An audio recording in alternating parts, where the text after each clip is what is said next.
ఇప్పటికీ మోపిదేవిలో ఆశ్చర్యం జరుగుతుంది. ప్రధానమూర్తి కింద కలుగులో ఉంటుంది పాము, అందులో ఉంటాడు. వాయువుని వింటూ ఉంటాడు, వేదనాదాన్ని వింటూ ఉంటాడు. మంత్రాలు చదివేటప్పుడు దోషం ఎక్కువ వచ్చిందనుకోండి, స్వరంలో దోషం, కోపం వచ్చేస్తుంది. ఎవరిని ఏం చేయడు, కోపం వచ్చి అలుగుతాడు. అలిగి కలుగులోంచి బయటకు వచ్చేస్తాడు.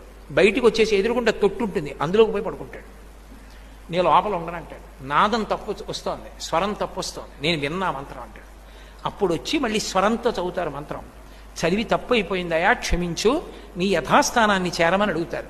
అప్పుడు ఒకసారి మళ్ళీ ఆ బుట్టలోంచి పైకి లేచి మళ్ళీ వెళ్ళిపోతాడు. అందరూ చూస్తుండగా జరుగుతుంది మోపిదేవిలో. నేను అబద్ధం చెప్పాను అనుకుంటున్నారేమో, మీరు కావాలంటే అర్చకుల్ని వెళ్ళి అడగండి. కిందే ఉంటుంది కలుగు, అందులోనే పడుకుని ఉంటాడు. అందరూ చూస్తుండగా బయటకు వస్తాడు. స్వరం తప్పినా, అనాచారం ఎక్కువైపోయినా బయటకు వచ్చేసి అలకపాన్ పెక్కి పడుకుంటాడు. మళ్ళీ వెళ్ళి వేదం స్వరంతో చెప్తే లోపలికి వెళ్ళిపోతాడు. ఆ నాదాన్ని ఇష్టపడతాడు కాబట్టి సర్పరూపంలో పడుకుంటాడు. చిన్న అపరాధం జరిగింది, ఒకసారి బ్రహ్మగారిని నిగ్రహించాడు. ఆ కారణానికి వచ్చి పుట్టలో పడుకుని ధ్యానం చేశాడు. అగస్త్యుల వారు కనిపెట్టారు. అది మోపిదేవి క్షేత్రం, కృష్ణా జిల్లా. ఇప్పటికీ